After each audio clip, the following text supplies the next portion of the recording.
Le souffle d'Ella Matthews brûlait dans sa gorge tandis qu'elle courait à en perdre haleine sur le sentier poussiéreux. Sa queue de cheval blonde fouettait l'air derrière elle, affolée par la vitesse. Le bruit sourd de puissantes pattes s'intensifiait derrière elle, plus proche à chaque seconde. Elle n'osa pas se retourner. « S'il te plaît, mon Dieu !» murmura-t-elle entre deux inspirations désespérées. « Ne le laisse pas m'attraper. » Le monstre était tout près. Elle pouvait entendre son souffle rauque, sentir la vibration de son galop dans le sol sous ses pieds. Un grognement guttural lui glaça le sang.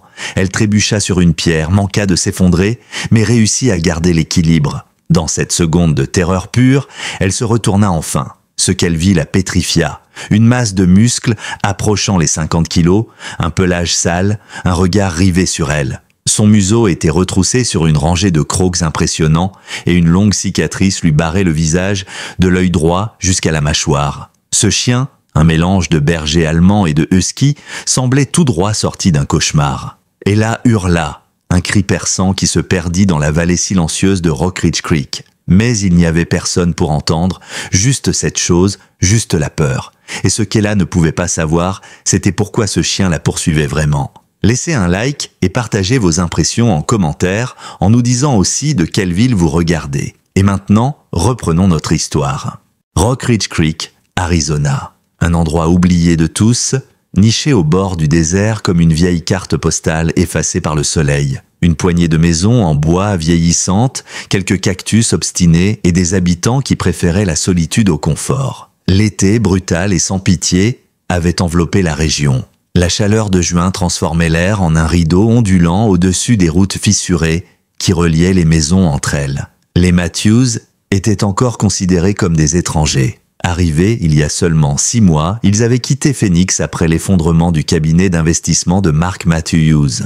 Avec lui, il avait perdu ses économies, sa réputation et une partie de lui-même.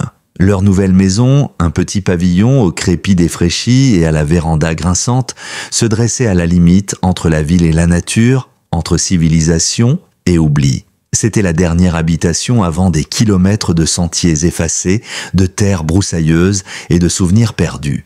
Ella, 12 ans, avait pris ce déménagement comme une trahison, arrachée à ses amis, à son école d'art avancée, à tout ce qu'elle connaissait. Son passage d'une école privée prestigieuse à l'établissement secondaire mixte de Rock Ridge Creek avait été brutal. Elle s'était repliée sur elle-même, trouvant refuge dans ses carnets de croquis, dessinant des paysages qui s'éloignaient toujours plus, des collines vides à l'horizon, comme pour fuir mentalement. Ce que ses parents ne comprenaient pas vraiment, c'était que ce déménagement avait réveillé une peur bien plus ancienne. 4 ans plus tôt, elle avait été mordue par le chien d'un voisin, un berger allemand qu'elle avait surprise en lui marchant accidentellement sur la queue. Les cicatrices sur son bras étaient devenues de minces lignes blanches, mais la blessure psychologique, elle, restait vive. Et dans cette nouvelle ville, chaque maison semblait abriter un chien. Pour la chasse, pour la sécurité, pour l'isolement. À l'autre bout de la ville vivait Margaret Keane, veuve de 80 ans,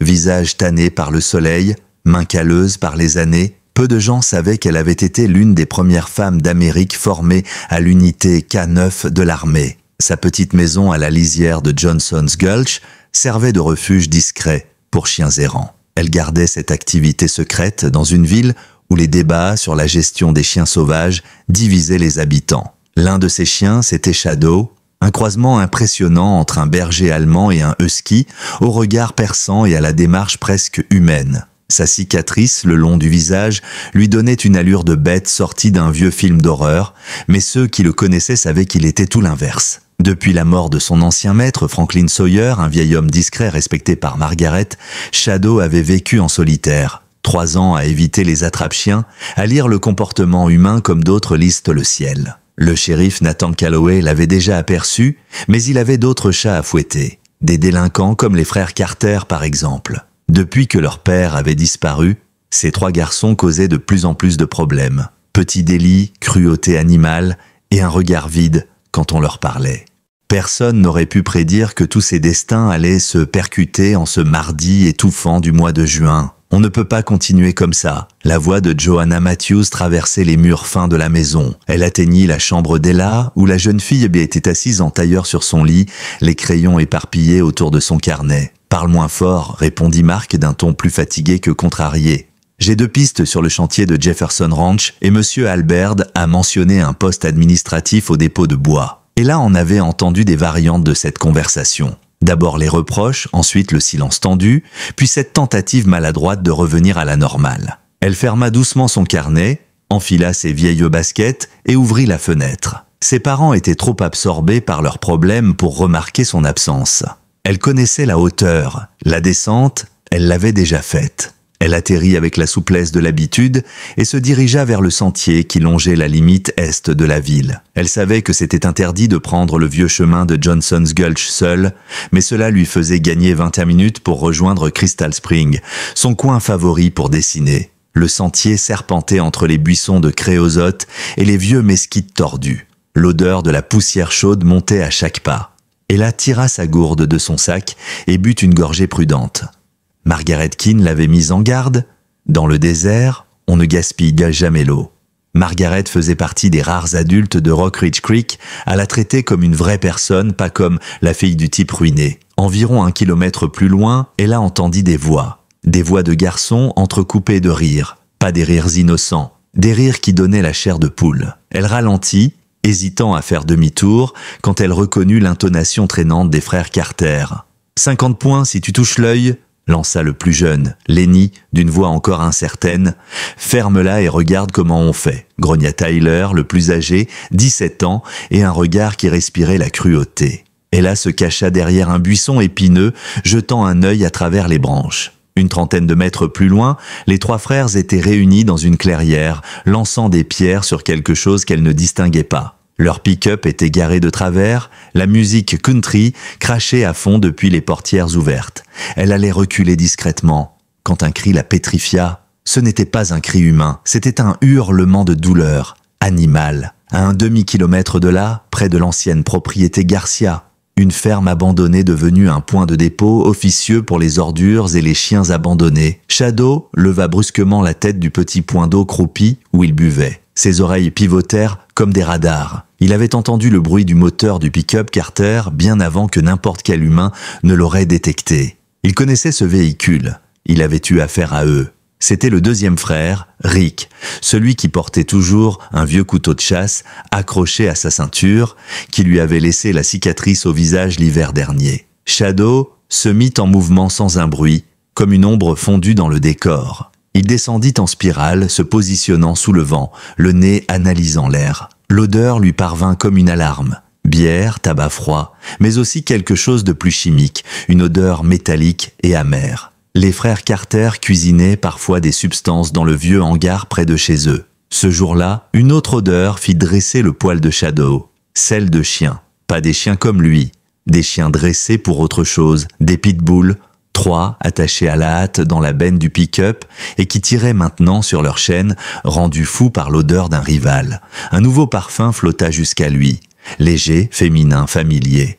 La fille de la Maison Bleue, celle qui venait souvent près du ruisseau avec ses bâtons colorés pour dessiner sur du papier. Elle laissait parfois des restes de sandwich, des croûtes de pain ou des pommes à moitié mangées près de l'eau. Pas par charité, peut-être sans même s'en rendre compte, mais elle ne sentait pas la peur, pas la colère, pas le poison, elle sentait la vie. Shadow analysa les distances, les menaces, les trajectoires. L'instinct, forgé par des années de survie, s'associa à ce que Franklin lui avait enseigné dans une autre vie, anticiper, prévoir, protéger. La fille approchait d'un endroit qu'elle ne devait pas atteindre, et elle ne savait pas ce qui l'attendait. Et là, elle s'était figée. Le moteur du pick-up venait de se rallumer, les rires s'éloignaient.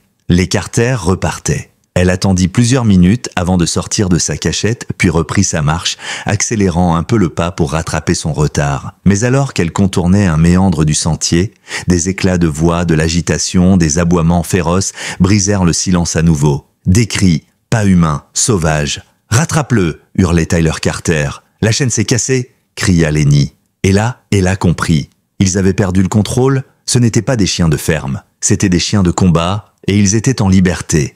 Paralysée, elle ne savait plus quelle direction prendre. Le village semblait à des kilomètres. Le silence dura 1 seconde, 2, puis 3 formes surgirent sur le sentier. 3 silhouettes puissantes, musclées, haletantes, 3 pitbulls. Leurs chaînes traînaient derrière eux, leurs yeux s'accrochèrent à Ella comme si elle était une cible. Le plus massif, blanc tacheté de brun, avança d'un pas, la tête basse, un grondement profond montant de sa poitrine comme un tambour de guerre. Elle n'eut même pas besoin d'y penser. Elle courut, son sac à dos rebondissait dans son dos. Ses jambes martelaient le sol, et derrière elle, les aboiements s'amplifiaient, se transformant en hurlements de chasse. Les chiens la poursuivaient sans relâche. Ella ne savait pas où fuir. Chaque branche, chaque bosquet devenait un piège. Elle courait sans se retourner, les souvenirs d'une mâchoire qui s'était refermée sur son bras il y a 4 ans revenant à la surface avec une clarté cruelle. Mais dans les ombres d'un mesquite centenaire, un 4e chien s'était glissé dans le décor. Shadow. Il attendait. Il n'avait jamais cessé d'observer. Et quand les 3 molosses passèrent devant lui, il bondit. Il frappa le dernier avec la précision d'un animal qui avait vécu 1000 batailles. Ses crocs s'enfoncèrent dans la nuque de la bête, non pour tuer, mais pour déséquilibrer. Le choc projeta le pitbull hors du sentier. Avant même que celui-ci ne se redresse, Shadow avait déjà atteint le 2e. Son grondement, plus grave, plus ancré, fit hésiter les autres. Ella entendit les bruits de lutte derrière elle, mais ne comprit pas. Elle crut que les chiens se battaient entre eux pour l'atteindre. L'image du berger allemand qui l'avait mordu lui revenait encore. Le poids, la douleur, l'odeur. Elle courut plus vite. Mais un bruit nouveau arriva. Des pattes, lourdes, massives. De nouveau, quelqu'un la rattrapait. Elle jeta un regard par-dessus son épaule, juste une fraction de seconde, et elle vit un monstre. Ou du moins, elle le crut. Le même chien qu'au début. Massif, le pelage poussiéreux, la cicatrice. Et il gagnait du terrain. Elle cria « À l'aide !» Mais il n'y avait personne, juste la nature, brûlante. Elle quitta le sentier, plongea dans un buisson d'arbustes épais.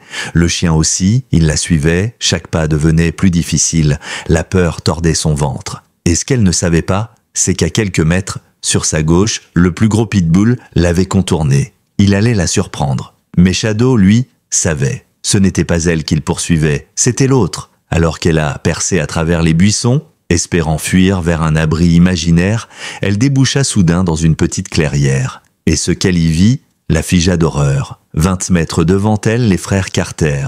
Le pick-up garé de travers, moteur encore chaud. Tyler tenait en laisse un autre pitbull, plus massif encore que les précédents, qui grognait en se dressant sur ses pattes arrière, fou de rage. « Mais regardez-moi ça !» lança Tyler, un rictus mauvais aux lèvres. La petite Matthews qui se balade là où elle devrait pas. Elle a voulu fuir. Elle pivota pour faire demi-tour, mais elle était cernée. Derrière elle, le chien au visage cicatrisé. Celui qu'elle croyait être un monstre. Il se tenait en travers du chemin, son poitrail soulevé par sa respiration, les yeux plantés dans les siens. Il ne grognait pas, il n'aboyait pas. Il observait. Elle n'avait plus d'issue. Son cœur battait si fort qu'elle crut qu'il allait exploser. Le chien s'avança d'un pas. Et la ferma les yeux. « S'il te plaît », souffla-t-elle. Mais elle ne savait pas si elle s'adressait à lui ou à Dieu. Et soudain tout se mit en mouvement. Le chien bondit, mais pas vers elle. Il la dépassa en rugissant et percuta le pitbull que Tyler Carter peinait à maintenir. L'impact fut brutal, les 2 bêtes, roulant au sol dans un nuage de poussière, croc contre croc, griffe contre griffe. « Putain !» hurla Tyler, lâchant la chaîne sous la surprise. « C'est ce foutu chien fantôme !» Ella n'attendit pas de comprendre. Son corps réagit avant son esprit. Elle tourna les talons et repartit en courant, longeant la bordure du champ, laissant les grognements et les hurlements derrière elle. Mais elle n'était pas au bout de ses peines. Le sol trembla de nouveau sous ses pieds. Les pattes massives revenaient. Elle était encore poursuivie. Cette fois, elle en était certaine. Ce chien finirait par la rattraper. Dans son esprit, une image se forma, aussi nette qu'un rêve éveillé. Elle avait 8 ans. Elle jouait dans le jardin, à Phoenix. Un arroseur automatique tournait doucement. Elle avait couru pieds nus et avait marché sur une queue. Le berger allemand du voisin s'était retourné comme un éclair, ses dents s'enfonçant dans son bras. Elle se souvenait encore de la chaleur de la laine, de la douleur foudroyante et de ses propres cris perçants. Tout était revenu. Elle cria à nouveau « Aidez-moi, quelqu'un !» Mais elle savait que personne ne viendrait. Le chemin principal était en vue. Si elle pouvait juste atteindre la route, peut-être qu'elle aurait une chance. Mais le bruit derrière elle se rapprochait. Sur sa véranda usée, à l'autre bout du sentier, Margaret Keane observait la nature avec ses jumelles. Elle avait l'habitude d'espionner les cailles qui nichaient près des rochers. Mais ce jour-là, un mouvement attira son regard. Une tache de cheveux blonds, un corps en fuite, et juste derrière, une silhouette qu'elle connaissait bien. « Seigneur Tout-Puissant !» murmura-t-elle en baissant ses jumelles.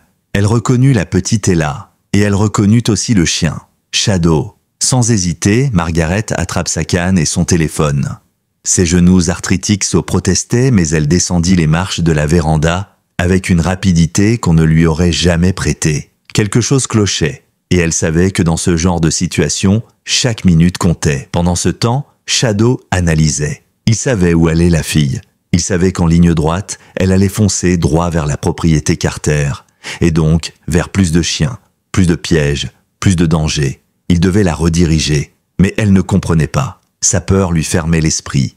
Elle n'entendait pas, ne voyait pas. Alors il fit ce qu'il savait faire, il la guida. Il se positionna à sa gauche, la força à se recentrer.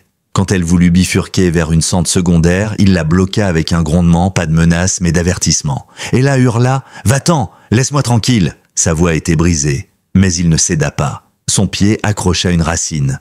Elle chuta lourdement sur le sentier, ses genoux écorchés, ses paumes râpées. Elle ferma les yeux, c'était la fin. Elle attendit les crocs, mais rien ne vint. Juste un souffle chaud dans sa nuque, un gémissement bas. Elle ouvrit un œil. Le chien était là, mais il ne l'attaquait pas. Il se tenait au-dessus d'elle, les oreilles dressées, les yeux fixés vers l'avant. Il grognait de nouveau, mais ce n'était pas pour elle. Deux silhouettes venaient d'apparaître plus loin sur le sentier. Deux des pitbulls de tout à l'heure, muscles bandés, regards hostiles, et le chien au visage marqué se plaça entre elle et eux. Ella resta pétrifiée. Elle vit le chien faire rempart de son corps, ses babines retroussées, son regard brûlant de détermination. Et là, un doute germa. Était-il en train de la protéger? Elle se releva lentement, douloureusement. Le chien tourna brièvement la tête, puis secoua vivement son museau en direction d'un étroit sentier entre les buissons. Il voulait qu'elle parte dans cette direction. « Tu veux que je cours par là ?» demanda-t-elle à elle-même autant qu'à lui. Il recommença le geste, plus insistant. Alors elle courut. Ella s'engagea sur le sentier indiqué, un mince passage creusé par les serres entre les broussailles. Derrière elle, les bruits de combat reprirent, grognements, jappements, chocs sourds, les chiens s'affrontaient de nouveau. Elle voulait se retourner, voir ce qu'il se passait, mais se força à regarder devant. Le sentier s'élargissait maintenant, descendant légèrement vers la route de Willow Creek, un chemin secondaire qui menait au centre du bourg. Elle crut un instant être sortie d'affaire, mais le grondement de pas derrière elle reprit. Le chien revenait. Il avait battu les autres et poursuivait la course. L'adrénaline la reprit. Peut-être que toute cette histoire de protection n'avait été qu'un malentendu. Peut-être qu'il l'avait aidée juste pour l'attraper ensuite. Elle redoubla d'efforts, ses jambes brûlant, sa respiration devenant sifflante. Devant elle, la route semblait interminable. De l'autre côté de la ville, dans la petite maison des Matthews, le téléphone retentit, strident. Joanna Matthews décrocha, la voix encore teintée par la dispute avec son mari. De l'autre côté du fil, une voix paniquée, essoufflée, celle d'Ella. « Maman, aide-moi ! Gros chien, il me poursuit. Route de Willow Creek. » La communication coupa brutalement. Mark Matthews, déjà debout, attrapa le fusil de chasse verrouillé dans l'armoire. « Ella a des ennuis, » dit-il en vérifiant son arme d'un geste maîtrisé. « Sur Willow Creek. Elle a dit qu'un chien la poursuivait. Appelle les secours, » lança Joanna, déjà en train de composer un second numéro. Et appelle aussi Ben Carson et Glenn Harris. Dis-leur de nous rejoindre, armés. Pendant ce temps, à quelques kilomètres de là, Margaret Keane venait de faire signe au shérif Nathan Calloway qui passait en patrouille. Elle agitait sa canne comme un drapeau. « Monsieur le shérif, faut que vous m'écoutiez. » Calloway abaissa la vitre, posant une main sur son chapeau. « Bonjour Margaret, que puis-je faire pour vous ? C'est la petite Matthews. » Elle est poursuivie sur le sentier de Johnson. « Poursuivie par quoi ?» demanda-t-il, l'air déjà préoccupé. Margaret hésita. Pas par des pitbulls, par un chien, mais pas n'importe lequel. C'est Shadow, le vieux chien de Franklin Sawyer. Le shérif fronça les sourcils. Le fameux chien fantôme ? Celui qu'on voit et qu'on ne voit plus ? Je vous dis qu'il n'est pas ce que tout le monde croit. Ce chien a été entraîné. Il faisait du sauvetage. J'ai moi-même aidé Franklin à le former. Il ne ferait jamais de mal à une enfant. Calloway la fixa quelques secondes, puis hocha la tête lentement. Je vais garder ça en tête, Margaret. Mais pour l'instant, j'ai une gamine terrorisée, des chiens en liberté et potentiellement un animal dangereux en plein centre-ville. Restez chez vous, ça risque de chauffer. Mais Margaret n'avait pas l'intention d'attendre. Dès que le véhicule s'éloigna, elle retourna vers son vieux garage. Si le shérif ne la croyait pas sur parole, elle allait lui fournir des preuves. Elle savait exactement où Franklin avait conservé les dossiers de Shadow. Sur la route de Willow Creek, elle a vacillé. Ses jambes la lâchaient. Elle avait perdu sa gourde dans la précipitation. Sa gorge était sèche comme du sable. La poussière du chemin montait à chaque pas. Devant elle, la route semblait sans fin. Le chien était toujours là. Parfois, il disparaissait dans les buissons. Parfois, il surgissait devant elle, l'obligeant à rester sur le sentier principal. Elle pensait qu'il la piégeait. Mais en réalité, il la guidait vers la sécurité. Loin des autres dangers, au croisement de Willow Creek et de Pinecone Avenue, un vieil homme arrosait ses rosiers. William Hartley, ancien facteur, 72 ans, les genoux usés mais l'esprit toujours alerte. Il entendit des pas, rapides, précipités. Il redressa la tête, aperçut Ella, qui courait, échevelée, les joues noircies, les bras ensanglantés. « À l'aide !» cria-t-elle en déboulant sur son terrain. « Un chien me poursuit !» William n'hésita pas. Il saisit son tuyau d'arrosage et se plaça devant la fillette, prêt à l'utiliser comme une arme improvisée. Le chien surgit à son tour, avançant lentement, les muscles tendus, le regard rivé sur Ella. « Dégage d'ici, sale bête !» hurla William, déclenchant un jet d'eau en direction de Shadow. Mais le chien ne recula pas. Il ne grogna pas non plus. Il se contenta de tourner autour du jardin, maintenant Ella, dans son champ de vision, mais sans franchir la clôture. Puis quelque chose changea. Le pick-up des frères Carter réapparut au loin, fonçant à vive allure. Le regard du chien changea. Ses oreilles se rabattirent, ses babines se retroussèrent. Il adopta une posture défensive. Son regard ne quittait pas le véhicule. « Monsieur Hartley, s'il vous plaît !» supplia Ella, agrippant sa manche. « Ce sont eux, les garçons avec les chiens. Ils m'ont vu, ils font des trucs illégaux là-bas. » William suivit son regard, reconnut le vieux Ford crasseux et comprit immédiatement. « Ces sales gosses! Allez, viens, vite !» Il entraîna Ella dans sa maison, verrouilla la porte et resta devant, tuyau, pointé vers l'animal. Mais Shadow ne bougeait pas. Il s'était posté en avant, entre la maison et la route, une sentinelle. Depuis la véranda grillagée, elle a observé avec une perplexité croissante le chien qu'elle avait fui pendant des kilomètres. Il était toujours là, posté devant la maison de Monsieur Hartley, ses pattes bien ancrées dans la terre, ses muscles tendus. Il ne regardait plus vers elle, il surveillait la route, la direction d'où venait le danger. « Ce chien ?» murmura Hartley en ajustant ses lunettes épaisses. « Il te protégeait, gamine. Il ne te poursuivait pas. Il montait la garde. »« Mais, » balbutia Ella, tremblante, « il m'a suivi pendant tout le trajet. Il m'a empêché de prendre les raccourcis. Il grognait parfois. » Le vieil homme plissa les yeux. « Ouais, peut-être qu'il savait que tu allais vers un piège, vers ces types. » Il jeta un coup d'œil au pick-up qui venait de se garer un peu plus bas. Les frères Carter sortant nonchalamment du véhicule, l'un d'eux inspectant les pneus, l'autre feignant de chercher quelque chose dans la benne, mais Shadow ne se laissa pas berner. Dès qu'un des garçons avança d'un pas, il gronda, un grondement profond, puissant, qui stoppa Tyler net. Le message était clair. « Tu vois ?» ajouta William Hartley en secouant la tête. « Ce n'est pas un chien qui veut mordre, c'est un chien qui monte la garde. » À ce moment précis, les Matthews arrivaient. Le pick-up de Mark freina brusquement devant la maison, suivi de près par le SUV de Johanna. Mark sauta hors du véhicule, son fusil à la main. « Et là !» cria-t-il, en balayant le terrain du regard. Sa fille sortit en courant de la véranda, les larmes aux yeux. « Papa ?» Mais elle n'avait pas encore franchi 2 mètres que Shadow bondit, se plaçant instinctivement entre elle et l'avant de la maison. Mark, croyant à une attaque, leva aussitôt son arme. « Recule !» cria-t-il. « Si tu la touches, je te descends. »« Non !» hurla Ella en tendant les bras. « Ne tire pas. Il me protège. » Le doute se dessina sur le visage de Mark. Il hésita. Son doigt tremblait sur la détente. Et c'est alors que Tyler Carter profita de la confusion. Il plongea dans la benne de son pick-up et en ressortit avec un objet métallique qui brilla brièvement au soleil. « Une arme !» hurla le shérif Calloway qui venait d'arriver sur les lieux. Il sortit son revolver, visa et ordonna « Lâche ça, Carter !» Mais le geste était déjà fait. Tyler lança le projectile de toutes ses forces. Ce n'était pas une arme à feu, mais une grosse clé à molette. Elle traversa l'air et frappa Shadow de plein fouet, à l'épaule. Le chien émit un cri rauque de douleur, mais ne bougea pas d'1 centimètre. Il resta entre Ella et les Carter. Dans la seconde suivante, le shérif plaquait Tyler au sol, le menottant avec une brutalité justifiée. Voie de fait avec arme, cruauté animale, et ce n'est que le début. La tension se relâcha soudain. Mark baissa enfin son fusil, le souffle court.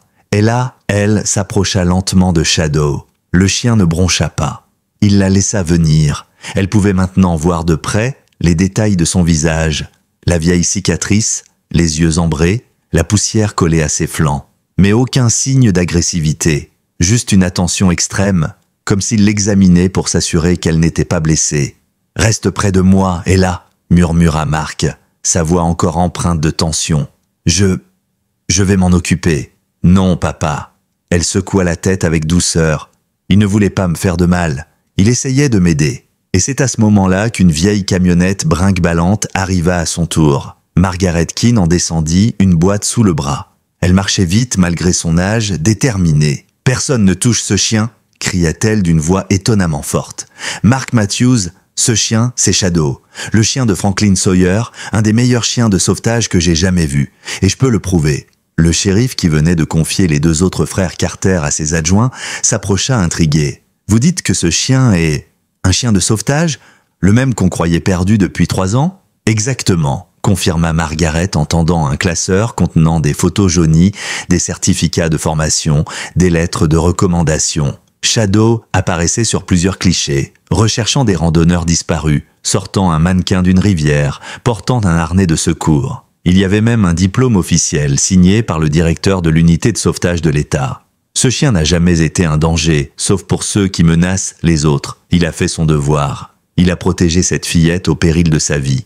Tous se turent, même les voisins, sortis de chez eux, restaient silencieux. Les regards allaient de Margaret au chien, puis à Ella. Mark baissa définitivement son fusil, honteux. « Ma fille a dit qu'il l'a protégée. Je n'ai pas su voir la vérité. » Margaret hocha lentement la tête. « Mais vous avez écouté, et c'est ce qui compte. » Le soleil déclinait à présent sur Willow Creek, teintant le ciel de reflets dorés. Shadow, toujours debout malgré l'impact brutal de la clé à molette, vacilla légèrement. Ella tendit les bras instinctivement pour le retenir, comme on attrape un ami qui chancelle. Le chien posa alors lentement son flanc contre elle, acceptant son soutien, dans un geste de confiance rare et silencieux. Une trace de sang s'étirait le long de son épaule, là où le métal l'avait frappé. Il fallait agir vite. « Il doit voir un vétérinaire », dit fermement Margaret. « Je connais encore quelqu'un en ville, Dr Lena Hopkins. Elle a pris sa retraite, mais elle me doit des services. Et surtout, elle connaît ce chien. »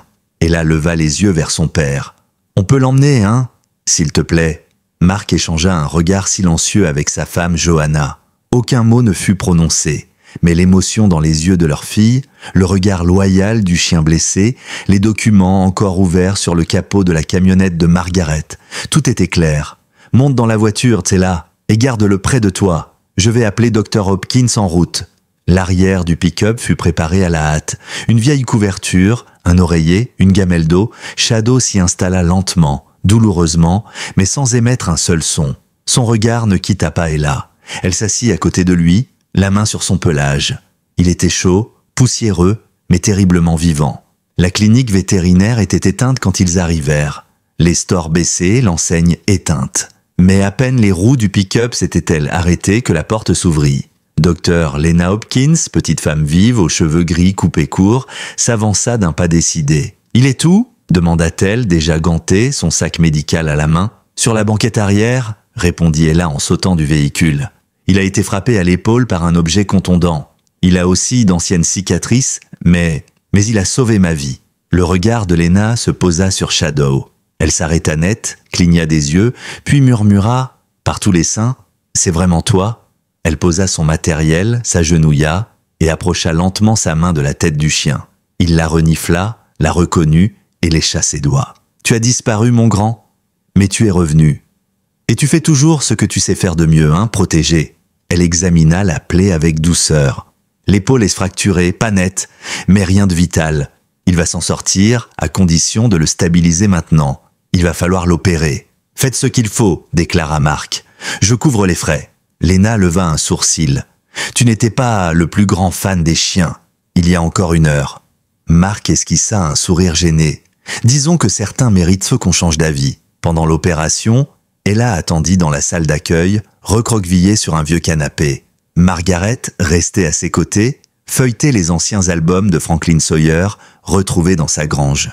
Des photos de Shadow, des notes sur ses capacités, des récits de mission. « Ton chien ?» dit-elle à voix basse. Il a déjà tiré des enfants des rivières en crue, retrouvé des randonneurs perdus, désarmé des cambrioleurs.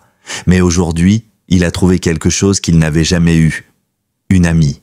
Ella sourit faiblement, les yeux embués. Il n'est pas à moi? Peut-être que si. Il t'a choisi. Et ça compte plus que n'importe quel collier ou certificat. À minuit passé, la porte s'ouvrit doucement. Dr Hopkins apparut fatigué, le front perlé de sueur. L'opération s'est bien passée. Il va s'en remettre. Il va boiter pendant un moment, peut-être toujours, mais il vivra. Je peux le voir? Demanda Ella, déjà debout. Juste quelques minutes. La pièce était calme, baignée d'une lumière bleue apaisante.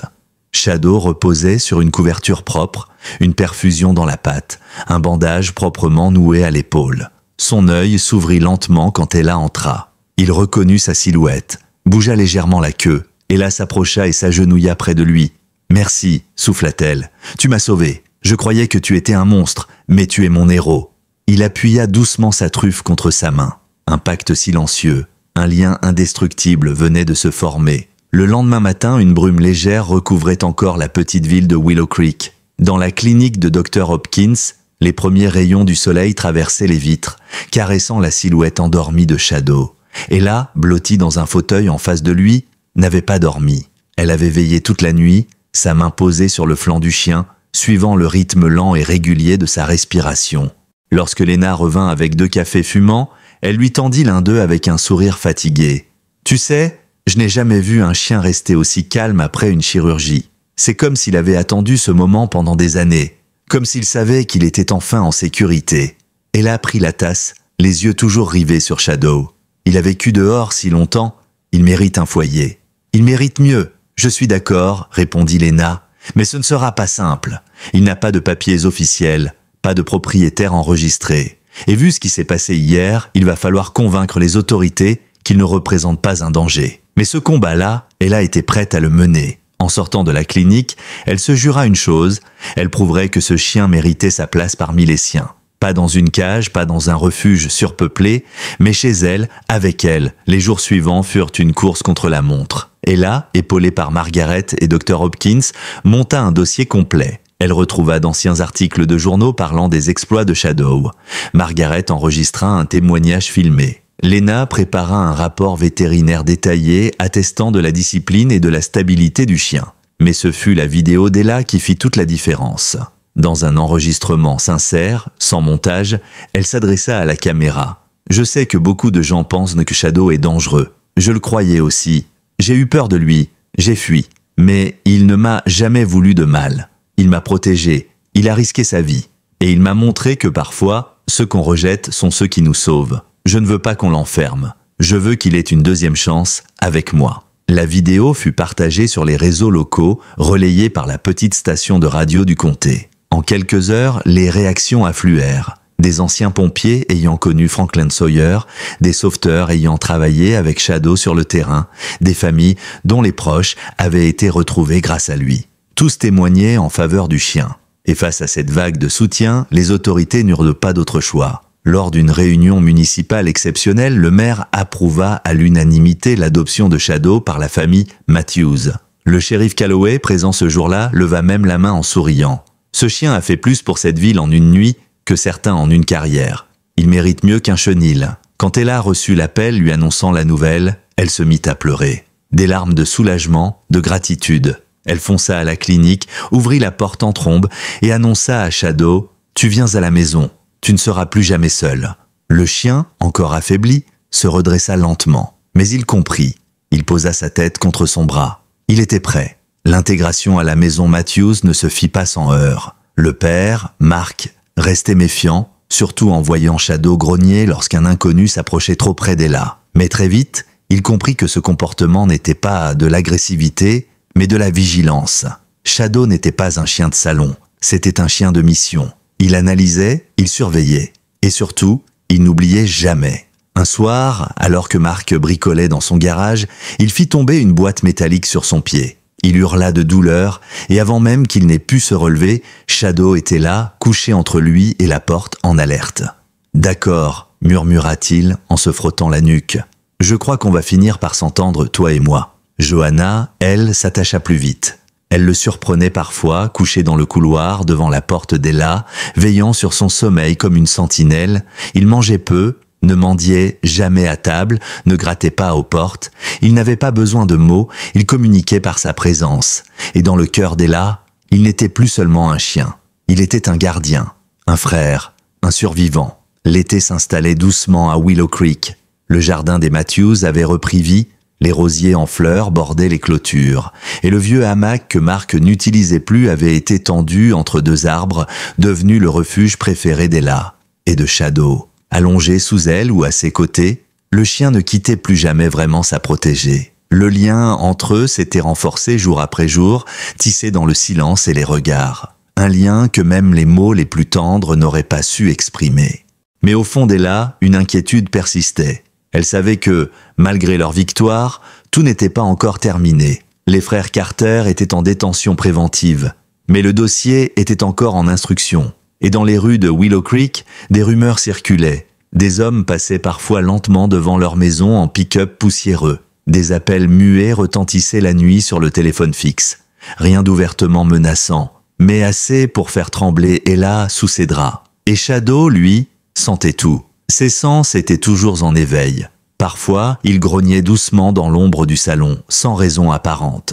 Parfois, il se postait devant la porte de la maison en pleine nuit, comme s'il avait entendu quelque chose que personne d'autre ne pouvait percevoir. Un soir, alors que le soleil plongeait derrière les collines et que la lumière dorée s'effaçait peu à peu, Ella et Shadow se promenaient près du vieux champ de maïs, à quelques rues de chez eux. Ce coin tranquille leur servait de terrain d'entraînement. Shadow apprenait à marcher au pied, à répondre à des ordres simples, à ne pas réagir aux bruits soudains. Et là, elle voulait qu'il devienne un chien de soutien émotionnel officiellement reconnu. Et pour cela, elle avait commencé à l'entraîner chaque jour avec patience et douceur. Mais ce soir-là, quelque chose clochait. Shadow s'arrêta net. Ses oreilles pivotèrent vers l'arrière. Son corps entier se tendit.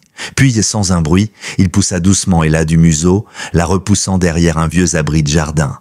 « Qu'est-ce qu'il y a ?» chuchota-t-elle, l'angoisse lui crispant la gorge. Et soudain, le silence fut brisé. Un craquement, puis une silhouette. Un homme surgit du champ, casquette abaissée sur le front, vêtements sombres. Il portait quelque chose à la ceinture. Une lame. Son regard fouilla les environs, mais il ne vit pas la jeune fille accroupie dans l'ombre. Shadow, en revanche, le vit parfaitement. Et il bondit. Le cri de l'homme déchira la tranquillité du soir. Il n'eut pas le temps de réagir. Shadow le plaqua au sol en grognant, ses crocs plantés dans le tissu de sa manche, le maintenant au sol sans mordre la chair. Un acte de neutralisation, pas une attaque. Ella sortit précipitamment de sa cachette, tremblante. Elle reconnut l'homme, Brice, un cousin éloigné des Carter, un type louche, souvent vu traîner près du garage de ses cousins, jamais bien clair dans ses affaires. « Shadow !» appela-t-elle, le chien relâcha lentement sa prise, sans quitter sa cible des yeux. L'homme se releva en titubant, le bras tremblant, mais lorsqu'il croisa le regard d'Ella, il se figea. « Tu ne sais pas à qui tu t'attaques, gamine ?»« Si, je sais. À des lâches qui se cachent derrière des chiens pour faire du mal. » Il recula lentement, puis s'enfuit en courant. Ella ne chercha pas à le poursuivre. Elle attrapa son téléphone et appela immédiatement le shérif Calloway. Les patrouilles furent doublées dans le quartier. Une plainte fut déposée. Et surtout, le comportement de Shadow fut remarqué. Le lendemain, Dr. Hopkins reçut un appel inattendu du département de la sécurité civile du comté. Ils avaient vu la vidéo d'Ella, lu les rapports, écouté les récits, et ils voulaient faire passer à Shadow les tests officiels pour devenir chien de soutien et de protection, avec un niveau d'élite. Le jour de l'évaluation, Ella était plus nerveuse que jamais. Shadow, lui, semblait impassible. L'examen se déroula dans un centre spécialisé, sous la supervision de 2 instructeurs aguerris. Ils testèrent sa réponse à la pression, sa capacité à détecter une menace, son calme face au bruit, sa tolérance aux inconnus. Chaque étape fut une réussite. Mais ce fut lors de la dernière épreuve que tout bascula. Un des instructeurs simula une attaque. Il s'approche brusquement d'Ella, hurlant, mimant un geste agressif. Shadow réagit en une fraction de seconde, il bondit, mais ne mordit pas. Il se plaça entre l'homme et la jeune fille, grondant sourdement, corps tendu comme une muraille vivante. « Stop! Parfait! Test terminé !» Les instructeurs se regardèrent, impressionnés. Ce chien a été formé dans une autre vie, et il a gardé tout. Il n'est pas seulement un bon chien, c'est un chien d'exception. Quelques jours plus tard, Shadow reçut sa certification officielle. Il devint le premier chien de protection civile de la région à être aussi reconnu comme chien de soutien émotionnel. Et Ella, elle ne l'appelait plus seulement Shadow, elle l'appelait Mon Miracle. Avec sa certification officielle en poche, Shadow devint un visage familier dans les rues de Willow Creek. On le croisait désormais au bras d'Ella lorsqu'elle allait en ville, lorsqu'elle passait par la bibliothèque municipale ou lorsqu'elle se rendait aux séances de soutien scolaire. Les commerçants le saluaient d'un signe de tête, les enfants s'approchaient timidement pour le caresser et les anciens du quartier, ceux qui avaient connu Franklin Sawyer, hochaient la tête avec émotion. Il est revenu. Et il fait toujours ce pourquoi il a été formé. Mais plus que tout, Shadow avait changé la vie d'Ella. Avant lui, elle était une adolescente discrète, souvent anxieuse, toujours sur la défensive. Depuis l'accident de vélo de son frère 3 ans plus tôt, accident dont elle se sentait coupable à tort, elle portait en elle un poids qu'aucune parole n'avait allégé. Elle évitait les foules, craignait les imprévus, fuyait les confrontations. Mais avec Shadow à ses côtés, quelque chose en elle s'était redressé. Une confiance nouvelle, une force tranquille. Elle savait désormais que quoi qu'il arrive, elle n'était plus seule. Ce lien était devenu si évident qu'un jour, sa professeure de biologie, Madame Harris, lui posa une question après le cours. « Dis-moi, Ella, tu as pensé à en faire ton sujet de présentation pour l'expo régionale? Le lien entre humain et chien de soutien, ce serait un projet exceptionnel. » Ella hocha la tête timidement. « J'y pensais, mais je ne savais pas si ça intéresserait les gens. Tu sous-estimes ton histoire. Tu ne te rends pas compte de ce que tu représentes pour beaucoup ici. Tu leur rappelles qu'on peut survivre au pire et s'en relever. » Ella passa les jours suivants à rassembler des documents, à écrire, à imprimer des photos. Elle monta un petit stand, modeste mais touchant, où l'on pouvait voir des extraits de son journal, les coupures de presse sur Shadow, les certificats, et même un enregistrement audio où elle racontait, avec sa propre voix, ce qui s'était passé ce fameux soir dans les bois. Le jour de l'exposition, Shadow était là bien sûr, allongé au pied d'Ella. Il portait son harnais officiel. Sa présence attirait l'attention, mais ce fut le témoignage d'Ella qui conquit les cœurs. Elle ne chercha pas à enjoliver. Elle raconta la peur, le malentendu, la fuite, le moment où elle l'avait cru dangereux, puis ce déclic. La première fois où elle l'avait vu non pas comme une bête, mais comme un allié. Il n'a pas seulement sauvé ma vie, il m'a sauvé de moi-même. À la fin de la journée, le prix du coup de cœur du jury lui fut décerné. Mais ce fut surtout ce qu'un des membres du jury lui dit, en lui serrant la main qui resta gravée dans sa mémoire. « Vous nous rappelez que les héros ne portent pas toujours des uniformes. Parfois, ils ont 4 pattes, une vieille cicatrice et un cœur immense. Mais l'histoire ne s'arrêtait pas là. » Quelques semaines plus tard, alors qu'elle rentrait de l'école, Ella trouva sa mère au téléphone dans le salon, visiblement émue. « Qui c'était ?» demanda-t-elle, curieuse. Johanna raccrocha, encore sous le choc. C'était le Major Collins. Il a travaillé avec Franklin Sawyer autrefois. Il a vu ta présentation, il veut vous rencontrer, toi et Shadow. Le rendez-vous fut fixé à la base militaire de Rockfield, à 2 heures de route de chez eux. Là-bas, dans une salle de réunion discrète, un homme imposant aux cheveux poivre et sel les accueillit, un dossier épais sous le bras. À l'intérieur, il y avait des rapports officiels sur les missions de Shadow, des lettres signées par des familles secourues et une dernière feuille, une lettre manuscrite signée de la main de Franklin Sawyer lui-même. Il écrivait qu'un jour, Shadow disparaîtrait, qu'il partirait comme poussé par un appel, et que lorsqu'il reviendrait, ce serait parce qu'il aurait trouvé la personne qu'il devait protéger. Ella lut la lettre en silence, les larmes aux yeux. Shadow, allongé à ses pieds, releva la tête et la posa sur sa chaussure, comme pour dire « c'est toi ». Le Major Collins leur proposa de faire entrer Shadow dans le registre d'honneur des chiens militaires et de secours. Non pas comme un chien de guerre, mais comme un chien libre, légendaire, revenu d'entre les fantômes pour sauver une vie. Il a bien mérité sa place. De retour chez eux, Mark Matthews installa une plaque discrète sur le portail de la maison. On pouvait y lire « Ici vit Shadow, héros silencieux et gardien des vivants ». Et chaque soir, lorsque le vent soufflait doucement dans les arbres, on entendait parfois un seul aboiement, grave et profond, comme une promesse. Les saisons défilèrent doucement à Willow Creek. L'été céda la place à un automne doré, puis au froid mordant d'un hiver que Shadow affronta comme s'il n'avait jamais été blessé. Sa cicatrice sur l'épaule n'était plus qu'un vieux souvenir, un trait pâle dans son pelage sombre. Mais dans les regards, dans les murmures à la supérette ou à la bibliothèque, il était devenu une légende. Et là aussi, elle n'était plus seulement la fille timide du quartier nord.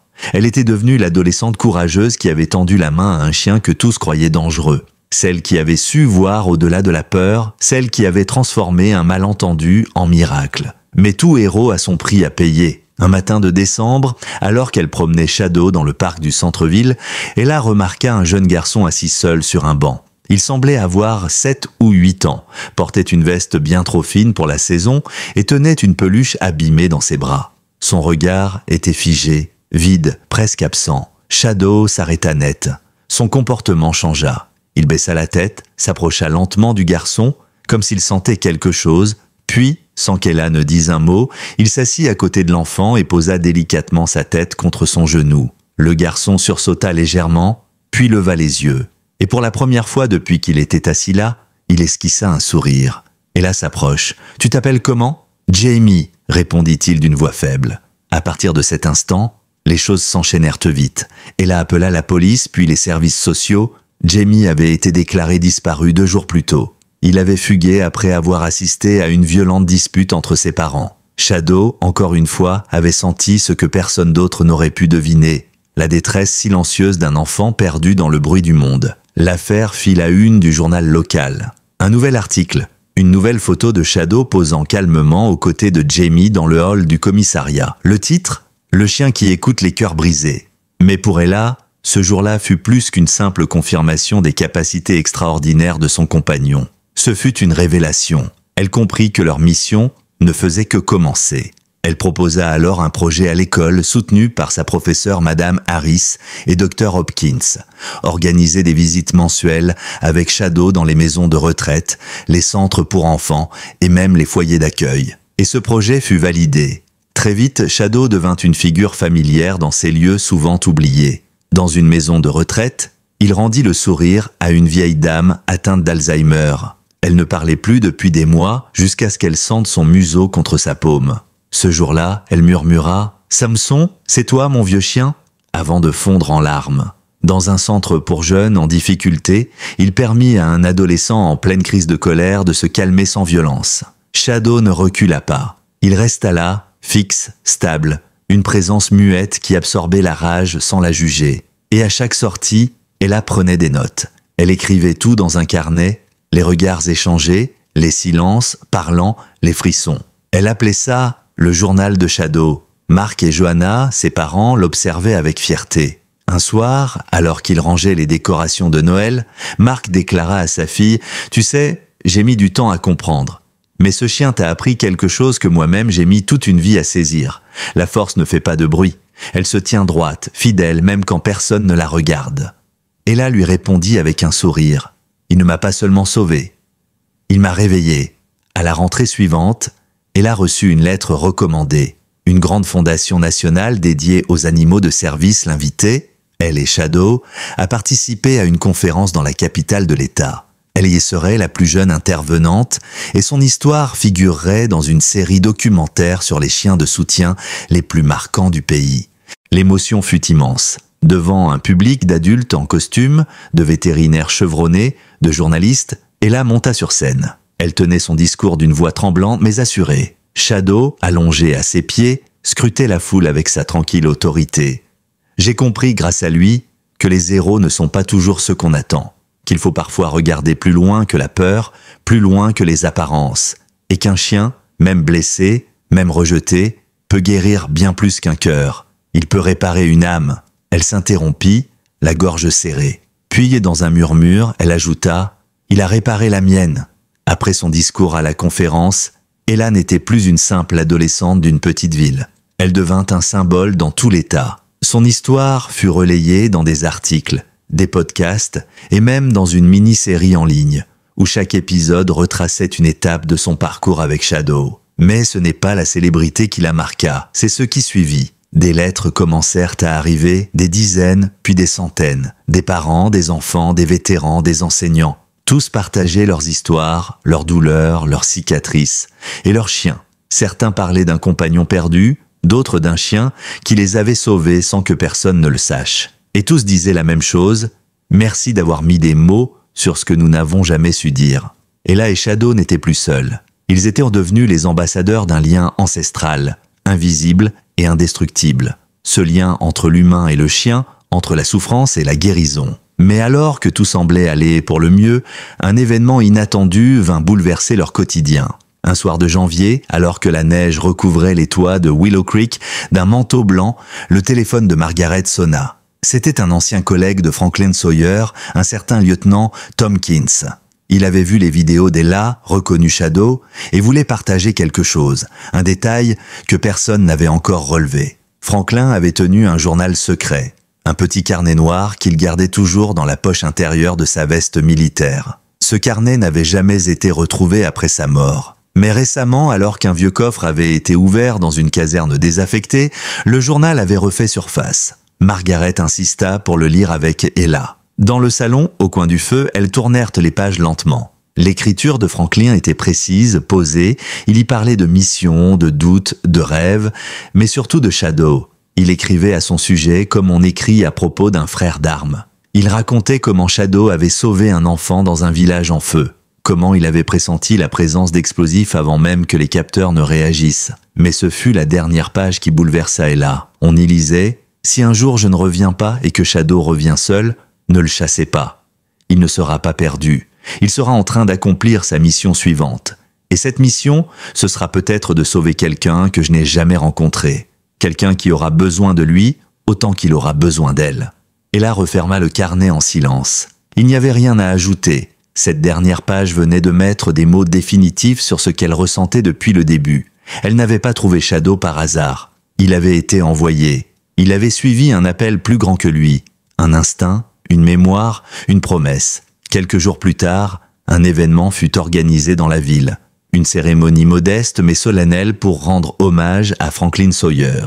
Une plaque commémorative fut inaugurée devant la bibliothèque municipale. On y lisait « À Franklin Sawyer pour avoir servi en silence et à Shadow pour avoir poursuivi sa mission ». Lorsqu'elle a pris la parole ce jour-là, elle ne lut pas de discours. Elle raconta simplement une histoire, la leur, l'histoire d'une peur devenue confiance, d'un chien abandonné devenu héros, d'une adolescente perdue devenue forte.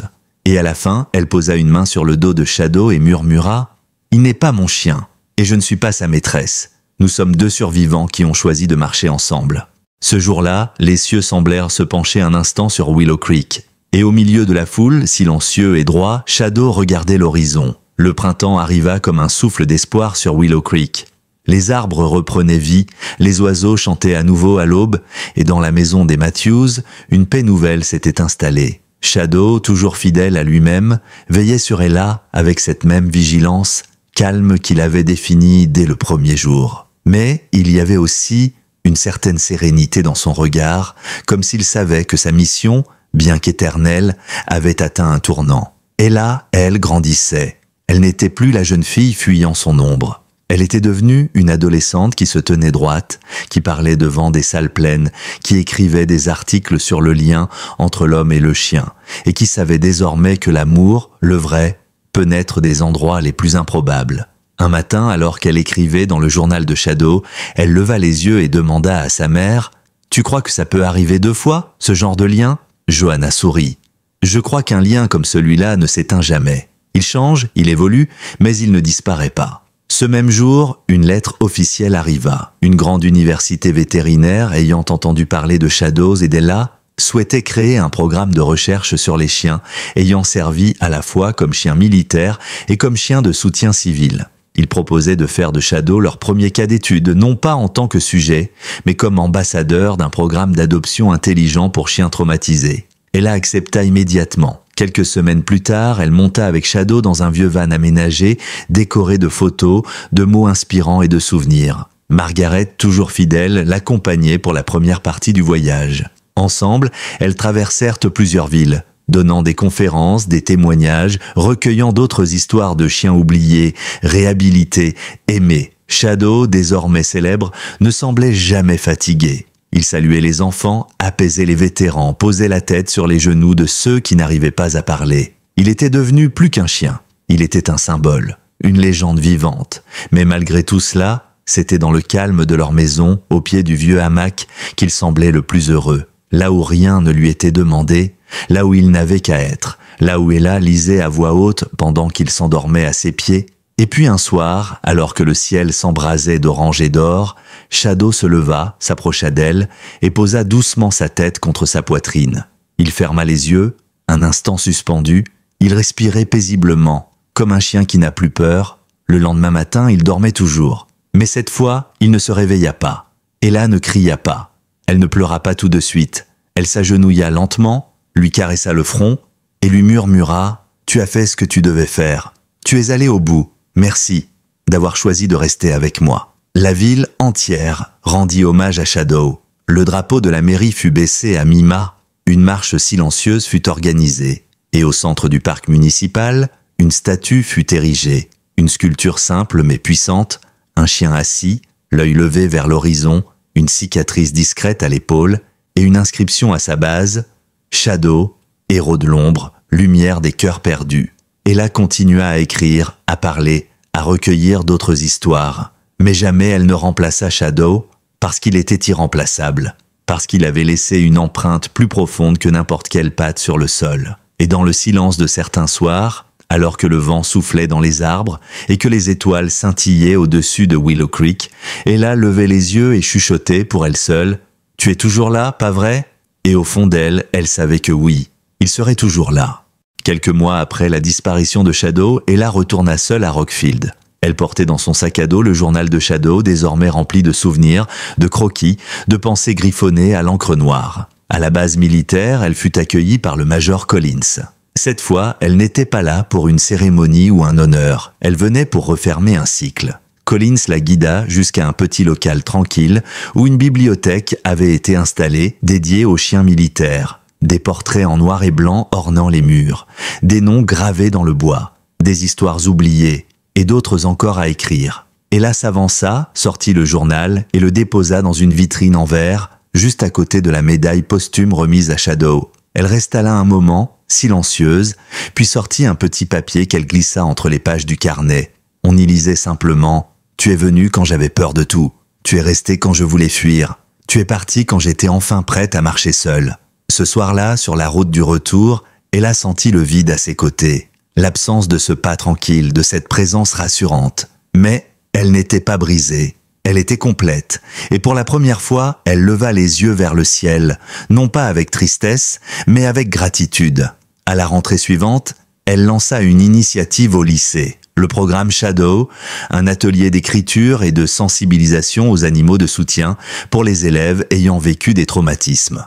Très vite, d'autres écoles du comté imitèrent le modèle. Certains vétérans vinrent témoigner. Des éducateurs canins se portèrent volontaires. Et l'histoire d'Ella et de Shadow devint un support pédagogique à travers tout l'État. Mais c'est un événement inattendu, survenu un an plus tard, qui boucla la boucle. Une lettre arriva, postée depuis un refuge animalier situé à plus de 800 km. À l'intérieur, une simple photo. Un chiot noir, aux oreilles un peu trop grandes, avec une tache blanche sur la patte droite, et ce même regard grave, profond. Sur le verso, quelques mots griffonnés, trouvés à l'orée d'une forêt, calme, veut protéger les enfants. Personne ne sait d'où il vient. Nous l'avons appelé Echo. Ella regarda la photo longtemps.